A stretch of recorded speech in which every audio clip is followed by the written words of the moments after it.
Hey everybody, welcome to episode 64 of the Walking Dead TV podcast. I'm Jordan from Jersey, aka Dr. Esquire, joined tonight by Mr. Jim Dietz, Yoda Jones, and special returning guest, Mr. Aaron North from the Out Now with Aaron and Abe podcast. How you doing, guys? Doing well. Happy to be here. Ready to go back to Herschel's barn. Yes, indeed. Yes, tonight we're going to be doing a commentary track for Pretty Much Dead Already, which is episode 7 of season 2 of The Walking Dead, and it's, I believe, the mid-season finale, so that should be pretty fun to get to. Yeah, this is a strong episode, as I recall. I revisited it just to make myself aware of it again. But yeah, this is the one that capped off the first half of the season with what I titled in my email to you guys, The Great Zombie Massacre of November 27, 2011. And what a massacre it was. So before we get to the episode, Jim, what can you tell us about Discount Comic Book Service? Well, Jordan, if you go to dcbservice.com and you are in any way interested in The Walking Dead, you're in for quite a treat because the wonderful people at dcbservice.com have Walking Dead books, t-shirts, merch, action figures, you name it. They have it, and they're at outrageously discounted prices. Right now, if you've been listening to the podcast regularly, you know we just talked about Walking Dead issue number 100. The comic's already on their 100th issue, but it's pretty easy to catch up. You can grab the Walking Dead Compendium Volume 1 and soon to be Compendium Volume 2. You can read the story in trade paperbacks, hardcover. A lot of different ways to go about catching up with the comic, and you can do all that at a great price at DCB Service, saving 30, 40, sometimes even 50, 60% off your order. And if you use special code WD8, you get another 8% off your already incredibly discounted order. So DCB Service, check them out. Absolutely. It's a deal you pretty much cannot beat anywhere. And it's not just Walking Dead stuff either. If you want to check out other things Robert Kirkman's done, or things Robert Kirkman had absolutely nothing to do with, they have lots of great comics, comic-related merch, and all kinds of stuff, and all at great prices. So check that out for sure. DCBService.com. Gentlemen, are you ready to get to the commentary? Ready. Let's light this candle. Alrighty, listeners at home, if you want to queue up your file for Pretty Much Dead Already, whether it's from iTunes or Amazon, or whether you still have it on the DVR, or if for some reason you're still using a VCR and you have a low-res copy, take that way, you're going to want to queue it up to right after it's fading up from black. You should see the outline of the barn, you should see the sun rising or setting, right above the tree line, and if you're on an iTunes file, at least like I am, you should be at exactly 9 seconds. So you want to get there, pause it, and then come back to us. The pausing noise. Intermission music goes here. Yes, little known fact, the North family invented music. Yep. Alright, so if everybody's ready, we're going to do our standard countdown of 3, 2, 1, start. Hit start right when we hit the S of the word start. 3, 2, 1, start. All right, so here we go. Pepperidge Farm remembers. No, I just watched this again, and I forgot how hilarious to me that the opening of this episode is, because so you have all the guys, everyone's here, and then you get to Glenn, and he's like, I don't know what to do. And so he looks one way, and he's going to see Maggie, and she's going to be like, no. And then he looks to Dale, and he's like, yes. And he just reveals everything about the barn. You just shouldn't have picked that as a makeout spot, you know? Yeah, she has no way. Yes way. Herschel's eyebrows speak 1,000 words. That was Dale. Oh yeah, well, they're old guys, I get them confused. Now, Hey. Glenn's not necessarily the focus of this episode, but he does have a significant stuff to do this time around because he's dealing with Maggie and he's bringing up this and everything. And I like Steve Ewan. He's good in the show. I continue to like his presence in the series, and I mean Glenn is a character I really like in the comic, and I continue to be happy with both his presence here and in the comic iteration as well. I'm sorry, what did you say? The barn is full of what? And my wife is full of what? Walkers. Yeah, that's the twist that no one saw coming. The barn is full of babies, and Lori is full of a zombie. I continue to keep my eyes peeled for any little girls in this barn right here. Don't see them. And I don't see what seems like a lot of people in that barn compared to what's being shown in the barn. But whatever, good enough. I mean, you've got the loft overhanging. You can't see anything below that. You're getting a distorted Don't perspective. care! I was going to say, that's such a classic trope from horror movies. Come on. They're all looking through thinking lunch. Great prosthetic nose on that zombie. Yeah. Just eaten away. I was looking back on my notes that I kind of sent in to you guys to read on the show when this one first aired, and I called this episode a Shane Boiler. Because basically the episode revolves around Shane getting progressively more and more upset about everything that's going on, and they just, unleashes the guns at the end of the episode. And this was cool for Jim and I and the rest of the guys who've read the comics because, I mean, as everyone pretty much knows by now, Shane wasn't around at this point in the comic. So he was definitely the wild card. And like you said, Aaron, this episode became much more about him, which totally changed the way things played out. I mean, yes, the end game is pretty much the same, but how it gets there is very much different because of his involvement. Exactly, and that's where I started to come up with my Back to the Future 2 kind of references where he acts as if this is still the Almanac, and this is the alternate timeline where Shane still exists in this version of The Walking Dead. Right, so there's 2 of The Walking Dead, as it were. yeah. Crazy zoom-in music. We're going to use that dolly. we got our money's worth. We put it one way, they'll point it around, turn it around, put it the other way. And of course, the great theme song done by Bear McCreary. I know we've mentioned this in other commentaries, but this is one of my favorite opening sequences for pretty much any show on TV right now. It's very evocative of what's going on, and just, I don't know, very I don't want to say thematic, but more atmospheric, I guess, because it's not really showing zombies or anything, it's just showing what's left. Yeah, I agree with that completely, and I like that it can work in multiple ways, regardless of like what led up to the intro title sequence. I think it can work if there was a somber note going on, it can work if there's an intense note going on, just because Bear McCreary's score seems kind of adaptable, so it works in multiple ways. Like it doesn't feel like it comes out of nowhere, it feels jarring, it always feels like an appropriate title sequence.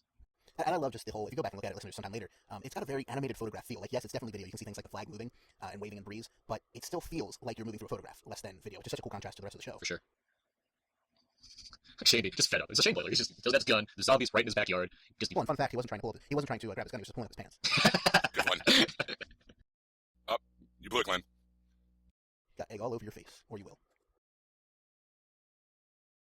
This is maybe the corniest line in the thing when Glenn's like, "Why would you waste an egg like that?"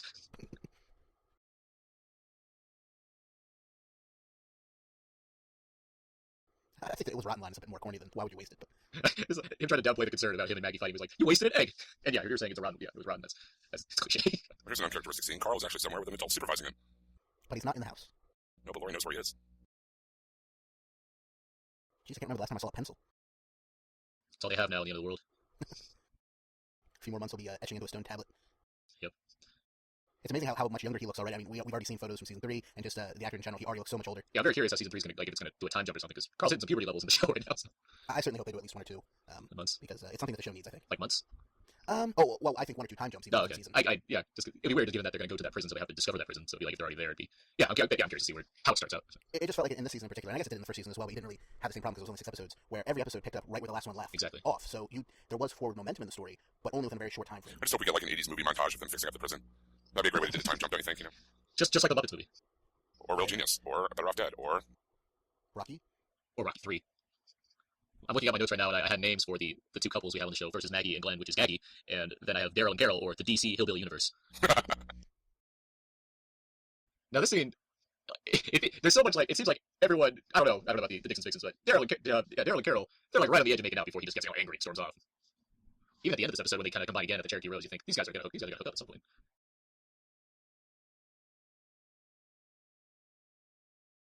Good hat for Dale. It seems to me that the bald guy should be able to keep his hat. you'd think. Dale's got bigger worries right now with his eyes. That's what concerned eyes. And he probably has a hat rack in the RV. There's like 8 hats on it, you know. Well, Glenn did just ask him if he has any other hats, and he said no. Or if he had an extra hat, I guess. Like, yeah, he doesn't want to feel like you're sharing your hats around, then you have no hats left. And you get lice. Exactly. That's Dale's biggest concern in the zombie apocalypse, really. It's lice. Zombie lice. Z-lice. Well, spoilers, he's not worrying about it anymore. So.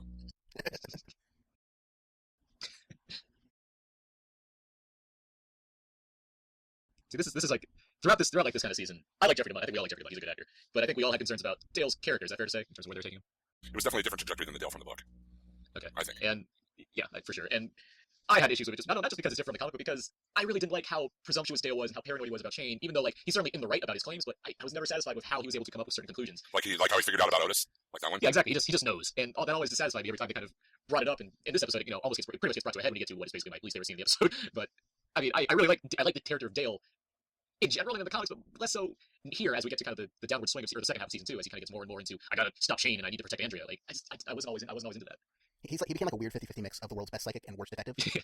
Like, he had all the information inexplicably, but how he used it was just terrible. Yeah, and even in, like, and again, Jeffrey DeMunn, he's good, but just some of the, I mean, I've had issues with the writing. I pointed this out in the written reviews of the episodes I've made, and I feel like he's just been given certain bits of dialogue, but they don't work well enough, and I'm happy that DeMunn's here to give a good enough performance to give it a little extra, but it just, I had issues with where Dale's character went in this series. I agree. He kind of becomes, in the second half especially of the season, kind of like an old lady. He's just very... he's a nag. Yeah, exactly. He's not contributing, he's just complaining all the time, pointing out the foibles and faults of everyone else. I love all the furniture in this house, particularly like the padded chairs I can see behind Rick there, and some of the others in that room. The pink china on the dresser, or the shelf thing. The antique phone on the wall. It's just a very authentic feel. I've been in a lot of these old farmhouses across the country, and it just feels right. Yeah. And on the counter to me talking about Dale, I do like Herschel. Like Herschel, like, even if he is, you know, he certainly has an element to his character where you just don't like him just because he's, you know, he's protecting zombies. But I think Scott Wilson's doing like is that right? Yeah, Scott Wilson. I think he's doing a tremendous job of developing the Herschel character, and I like how he progresses. And I like it. Like in this episode, he's not necessarily racist, but he's kind of casually disapproved by saying like that Asian fella that Maggie's saying, just things like that, where you constantly find new layers to this character. But like, I like where he goes, and I like how he progresses throughout the season, and where he ends up by the end of the season. I like this performance a lot. I agree. I think it's one of the strongest performances in the cast, and I actually like this version of Herschel better than the comic book version of Herschel. And that's a rare thing for me to say among all these characters. Usually, I prefer the comic book version better, but I really think Scott Wilson brought something different to Herschel that wasn't there in the original Kirkman and Adler. Yeah, I think both iterations are certainly stubborn, but I think for the sake of this TV series, I like the way that it quickens things in regards to his character. I guess is the simple way to say. Plus, by the end of the season, he gets a sweet jacket. yeah. Which I believe came out of nowhere, as I recall. It was in the backseat. It's in the backseat. All right. Yes. I like Rick in this episode too. Like Rick's been kind of wavering in terms of the Rick we want versus the Rick we just. I'm going to that already. The Rick we need right now versus the Rick we deserve. But the Dark Grimes. I think he's good. The Dark Grimes returns. I like Rick in this episode where he's trying to battle his way into what he needs of Herschel versus how he gets into the good graces of Herschel. I like him here. Plus, I think Rick sees some of himself in Herschel. He's just, another guy trying to do the right thing. He's trying to turn Herschel around his way of thinking, but at this point, Herschel isn't ready to do that. And I think Rick is trying to be respectful and everything, and Shane just doesn't care. So we get both sides of the coin. For sure. And the difference between his arguments with Shane and his arguments with Herschel, I think, mainly comes down to trust. Like, even though he doesn't know Herschel that well, and even though he disagrees with him, like he disagrees with Shane, he does have a reason to distrust Shane. He doesn't really so much have a reason to distrust Herschel. Yeah, he sees exactly where Herschel's coming from. He understands his logic, so it's just a matter of how do I convince this man who's very set on one way of thinking that I need this. And yeah, that's an interesting counter from Shane, who's a wild card. So one of the showrunners told me you're going to drop a motorcycle on me in a couple episodes. Yeah, well, you got to do what you got to do sometimes. I have to mention once again, I think I made this pretty clear, that I'm a Shane fan. Not like I think his character, I think he's right in all his actions, not that, but I think Jon Bernthal's just really fantastic in his performance out of Shane. Oh, I have to agree. Watch 2012. I definitely agree, especially if you watch the whole season in one sitting. The progression of his character, into this kind of aggressive madness. He just ends up like a caged animal almost by the end of it, and then the final resolution is just stunning. It's just really good acting. You're absolutely right on that, Aaron. It is. I mean, it's the most like flavorful performance in terms of like you're getting this character who's going through development and he has a lot to do and he has also a myriad of emotions he's going through between the relationship he has between him and Ori, him and Rick, him and Carl, him and the rest of the group, and Herschel. Like it's just there's so much good. He's essential. That's why he's one of the top building cast, essential figure in the series. And I look forward to the third season, but they need to bring in some. They need to make these other characters a lot more interesting because without Shane, there's going to be a bit of a hole. I mean, certainly you have Michonne and the Mayor coming in. That's going to those holes are going to be filled in some way or another. But it's a tower performance. It'll be interesting to see what he does with Darabont with that new TNT series. Yeah, I'm looking forward to see just more of John Bernthal and other things, not just because I'm like, oh, he was Shane in Walking Dead. I like that role. What else can he do? He was in about 3 minutes of Date Night, if I remember correctly. 3 pivotal minutes. This is where Herschel says that Asian fella at some point where he's like.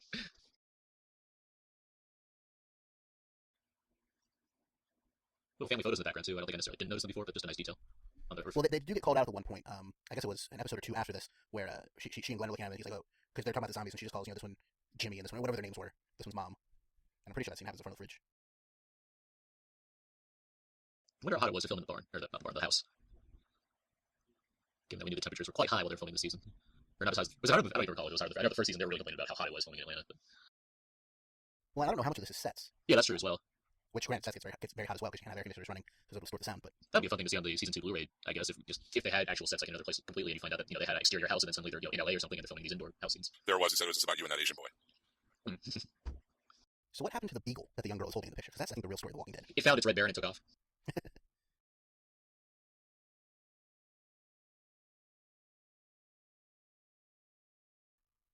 I do wonder, though, speaking of sets, I already said how much this house feels authentic. So you look behind Herschel, not in this shot, but in the other, I realized they've got the electrical outlets that have like the reset button on them, the more squarish ones. Mm-hmm. I have a feeling this has to be, at least that scene shot inside the real house, because that's a detail I don't think I've ever seen in a movie where they would put something like that, and that's something that you find in a real house by a water source. Yeah, if I had to guess, I wouldn't say that this is a set. I feel like they probably found this. I don't think they built it, but I think they probably found this location and just utilized it to death, literally, since they burned the damn thing down at the end of season. So maybe they did build it, I don't know. Which should be a huge contrast for season 3, because we already know that they're building massive sets for Woodbury and the prison, yeah. Yeah, so it should help the look of the show. I mean, I think the show looks great, but when you can control something inside a set, it always you just have more control and you have a lot more options for stuff. Plus, it's cheaper, which means somebody can go on other things like CGI, zombie makeup. When I was watching this yesterday, just to kind of refresh myself on this episode, I found this to be a good Lori scene, and because I don't get so many of those, I was happy to acknowledge that. I should say that I've come down on Lori before, and in the writing of these episode reviews and whatnot, and I like Sarah Lynn Callies. I think she's a good actress. I think she's doing what she can with the part that she's given. It's just her character is not given the best situations to be a part of, and I hope that. And to be fair, that was the same exact thing in the comic. I was just going to say, I was not a fan of Lori in the comic either. For sure. So I certainly have nothing against the actress or the acting and on her part. She's given what she has what she's given to do, and I think she's doing well with what she's given. It's just I hope season 3 also steps up things involving her character. Especially since I believe, now that I'm recalling the end of season 2, I wasn't exactly happy with the actions of her character in terms of being ashamed or frightened or what have you. And it's definitely interesting. AMC has had a history, to an extent, of the shrewish wife character, if you will, in Mad Men with Betty Draper, in Breaking Bad with Skyler White. But it's interesting, whereas in Mad Men, and I'll stay away from spoilers for these other shows for people who haven't seen them, although you should definitely watch Mad Men, and certainly Breaking Bad, which is my opinion the best show on television. I'll say it again many times. Agreed. In Mad Men, the wife character became more and more shrill over time, to the point where now she has a good scene every now and again, but for the most part it's just like, please can we go to anything else?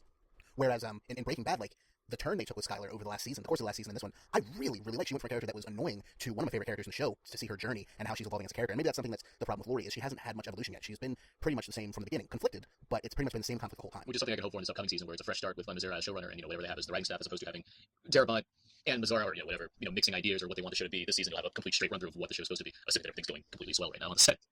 Right, and I mean, from a narrative point of view, you also have a problem when it comes to writing the character when she's a reactive character. She's reacting to Shane, she's reacting to Rick, and she's being pulled in 2 different directions, but she's not doing any of the pulling herself for the most part until we get to like the Macbeth scene later on in the season. So when you're a reactive character, it makes your character progression harder, it makes all that kind of stuff harder, but it gives you less of a personality yourself, if you will. And now that she's going to lose one of those anchors pulling her in one direction with Shane, yes, she's still going to have problems with Rick, as we've already seen at the end of season 2, but it'll now be, if there's any problems between her and Rick, it'll be between her and Rick, not between Shane and Rick, with her just happening to be caught in the middle. For sure, I get what you're saying right there. That makes me very hopeful again for what her character has to do, and there will be some various plotlines going on this next season. So right. If it follows the plot of the comic at all, yeah, looks to be so far. Yeah, and even if it doesn't necessarily stick true, which I don't expect it to, because it hasn't already, there's plenty of things you can do when you have characters stuck in a prison and zombies on the outside. Okay, now here we go. This is leading to my least favorite scene of the episode, even though I really like the performances for both actors involved and just Shane in general. He's freaking out. The weapons are gone. And I love how they switched to a handheld camera when they're inside the RV, which granted is partially because it's just practical to get a smaller camera in there inside such an enclosed space. But it really gives you, when you have those handheld shots with Shane, especially as he's just, doing his descent to madness routine, it really gives you that sense of uncertainty of a loose cannon and everything else you need to really fully get what his character's going through. Yeah, for sure. And that's played up again in a few other episodes I recall as well, like especially towards the last episode, the one where he kills their captive. Right. That one, there's some fun camera work involving how do we show Shane going insane in the membrane. Which is an interesting contrast to, say, the scene where he shaves his head, where if I remember correctly, it was a very steady cam and it was 1 or 2 continuous shots. I don't remember anything shaky. They just let you focus on him, yet you still got that same feeling of this guy is out of his mind. Yeah, I agree with it. This is the same Mudbog where Carl was playing with the zombie later in the season. You know what I'm talking about? It's hard to tell Maybe not the same because sections, but probably the same bog overall. yeah, because I think the swamp. That's part of the reason why the zombies haven't walkers. The walkers haven't can't come in farther because there's bog like almost all the way around the perimeter, I believe. And definitely when he comes across that zombie when he kills Dale later in the season, I think they already mentioned at that point that the bog was drying up, and as we can see, yeah, in that one it's mostly mud. Here it's kind of a lake with mud at the bottom. Or I guess a pond would be more accurate. And you mentioned the Shane episode where he shaves his head. That's the last one. That's maybe my favorite episode of season 2. I really like that episode a lot. Where he kills Otis. Probably my favorite episode of the first half of the season. I like the second half. That for sure. Really, yeah. Especially like 18 Miles Out. That was just such a fun, right down the throw motorcycle, such a fun episode in a terrible way. See, 18 Miles Out, that's one that I love to talk on too, because I brought up that episode, even though I like half of it. Well, and I will agree, I like one half more than the other, but I didn't have nearly as much of a problem with the housebound part of the episode as pretty much everybody else seemed to. Plus, that was, I think, we mentioned it when we talked about the episode when it came out. That was one of the few episodes that did have a time jump that they've used so far. I think it was like a week or so that it passed since the last episode. It was something. It was Walking Dead trying something different, which I liked. I liked that it was an ambitious episode in terms of what it tried to do story wise and how it minimalized the characters to just a few, so you didn't have all of this going on and have the same issues. That said, I did have issues, but that's another time, I guess. Here we have an example of bad idea. Although to be honest, I mean, while I don't agree with Herschel's overall philosophy of dealing with the zombies, I think using the capture poles could be a very good idea if you had competent people doing it. Yeah, I guess it's just I'm not coming near this. I'm getting zombies unstuck out of the mud. They're falling over. I could be slipping in the slippery mud, right, like he just did. I'm not like risking myself to pull some zombies out of the mud. I'm happy to capture Roger and use. That's nice. It's a lengthy pole, so you give yourself some distance. Like a shower here. Push in. That guy zombie looks like Artie Lang. Well, I mean, Michonne keeps a couple on a leash to sniff out live people, so I mean, it's possible, to use them as a tool. Well, at least they have the rigid pole that keeps them at a distance. She's using chains. Right. Well, granted, again, she's much more competent than any of them are. But yeah, Michonne's a whole different thing. Like that'll be talked about because Michonne is a character I find fascinating. So. Oh, yeah, it's a great character. In fact, I think since season 1, episode 1, we've been waiting for her to show up. So. Yeah. Oh yeah. I wasn't jumping down my pants saying, "When's Michonne going to be here?" Because logically she has to enter at a certain point. But yeah, in season 3 we changed the name of the podcast to the Walking Dead podcast featuring Michonne and friends. Yep. And the rival podcast will be called the Mayor Experience featuring Woodbury. The mayor. The ghost. Damn it! Messed that joke up, guys. The Governor Experience featuring Woodbury. Hey, he campaigned hard for that job. You give him the respect he's due, which is not a lot. This is a good scene with Maggie. I like this interaction. Yeah, Glenn is starting to turn Maggie around to his way of thinking, and Maggie is starting not to be as mad at him for telling the group. So. I mean, she's a little fickle, but I still like the scene. Oh, yeah. I mean, seriously, how long could you be actually angry with Glenn? Just look at that. Look at that Flynn. Oh, the guy should put him. Yeah, I like the actress that plays Maggie too. I think these two work well together. They're both characters I enjoy from the comic, and I'm glad to see them, well represented here. And you're right, Aaron, they do good chemistry together. Absolutely. I mean, really, my only problem with anything Lauren Cohan's had to do outside of maybe some of the writing here or there is like 1 or 2 spots where I heard the accent creeping through. But aside from that, I totally buy the character. Yeah. Okay. Especially in relation to Glenn. Now here we go. This is the Dale's gonna hide guns in the wood scene, which I just don't like. I just don't. I'm just like, what was he intending to prove here? We don't like. I get, yeah, Shane's a threat. We need to block him, but this is just stupid. Like, as if like Shane's not gonna put 2 and 2 together to be able to find these guns, or as if like they're not gonna they need guns. Like, I'm sorry, there's zombies running around. Like, this doesn't help anyone. There's just no thought put to this plan. I don't think in the long term. It just makes for like a scene where they can. It feels so like you need a scene for them to interact alone and be threatening, and it doesn't feel organic to the story. It doesn't feel like a real life decision that somebody would actually make. World's worst detective. Now, I mean, it's well acted as well as it can be. I mean, because I think these two are very good actors, and they have these characters they're playing in. I get the tension that's supposed to be inherent because, we have Shane and Dale facing off in the woods alone together, so somebody may not make it out of here if given the chance. But the logic to get to the scene doesn't make sense to me. I agree with that, but I do like the way it pays off because not only is Shane threatening Dale, he's also tacitly admitting that he killed Otis to Dale, and that adds a little more impetus later when Dale makes the accusation to the rest of the group. But I agree that it makes no sense for him to hide the guns out in the woods at all. It might be just because I've been watching a lot of Christopher Nolan's Batman trilogy lately, but the scene reminds me of the scene in The Dark Knight where the interrogation. You believe your boss, the billionaire playboy, is a master. I'm paraphrasing, is a master vendor who beats up criminals at night, and your plan is to blackmail him. Good luck with that.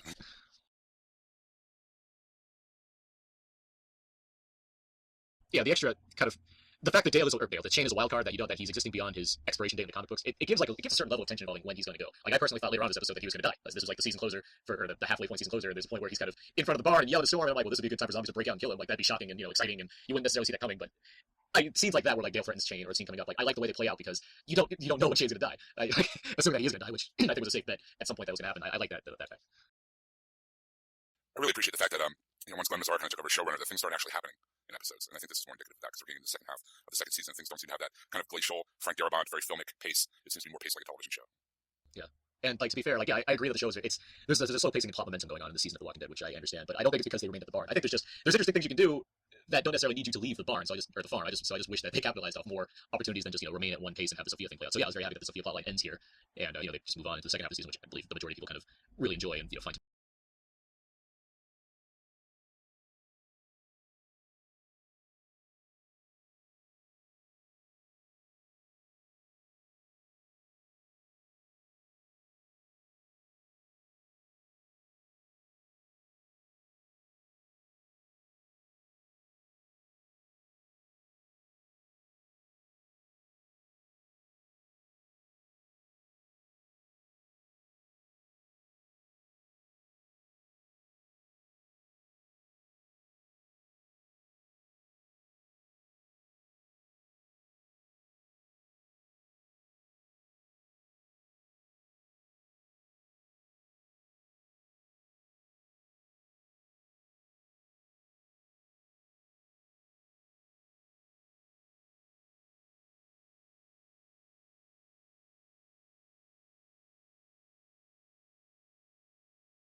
be much faster paced in terms of plot progression.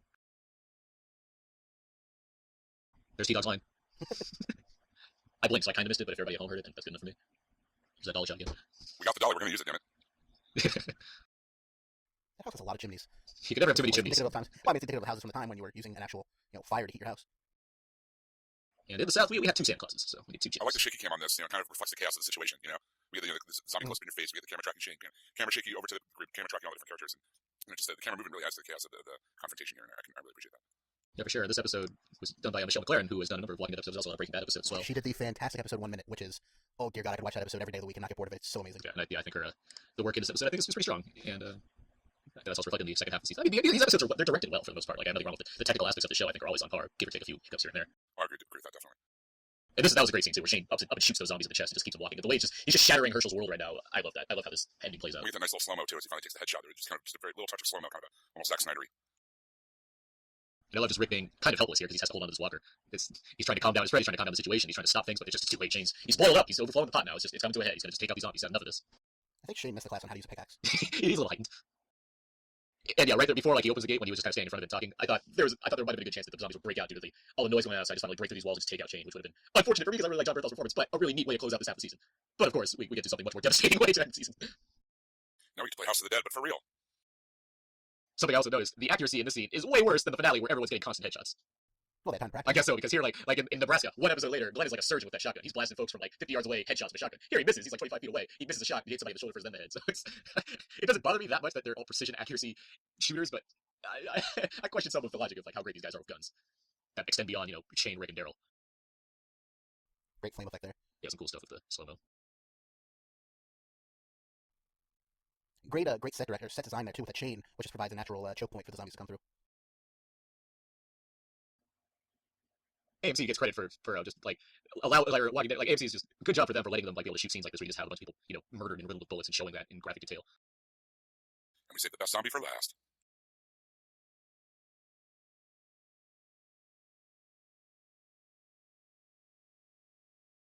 This is one of the few things I had spoiled for me on the show by reading the interwebs. They showed the picture of Sophia as a zombie. Oh, see, I go on internet blackout when these shows come on and just like, and because you guys are on the, I have to wait when I watch the show just because I kind of wait for my friends to all gather before we watch it together. So like I'm avoiding Twitter, doing everything I can to reserve surprises for the show when the new episodes come out. Unfortunately, it's an occupational hazard for us, but we know what we're getting into. So. Oh, I'm certainly that way as well.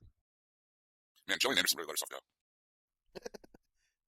Yeah, it was weird when she made the decision to have a mini-me made of her, but I like it overall. It's just, it's creepy and spooky. Good zombie walk. I'll give credit where credit's due. Good zombie performance by a young actress. Oh, and you didn't happen to know that one of the zombies in there was a little girl we've been looking for 3 weeks. Otis, you've got some explaining to do. Good on you, Rick, for stepping up and taking this one out. Yeah, this is really like a character pivot, milestone, I think, for Rick in this version of him. Being the one to take out Sophia.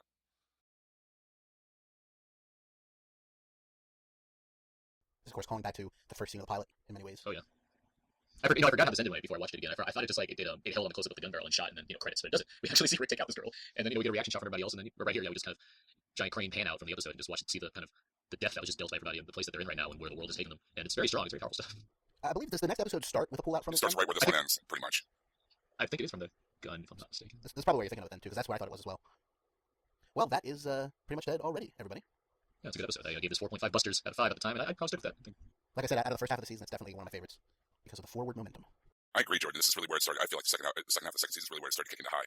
Started to get kind of gain some traction, and things actually started happening, in a lot of ways. And I think it's also like the very beginnings of the Ricktocracy. With Rick, The dictatorship. Right, exactly, the dictatorship with him kind of turning a corner here by being the one to step up to shoot Sophia. Well, that just about ends our episode. I would like to thank Aaron Newirth for joining us. Aaron, can you tell folks on the interwebs where we can find your work?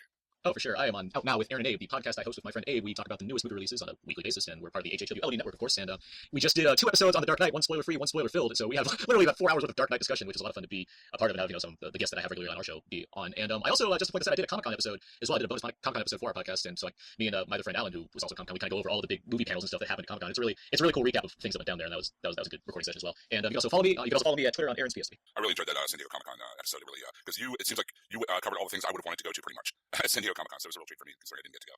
Jordan, would you like to take us into the barn? Sounds good.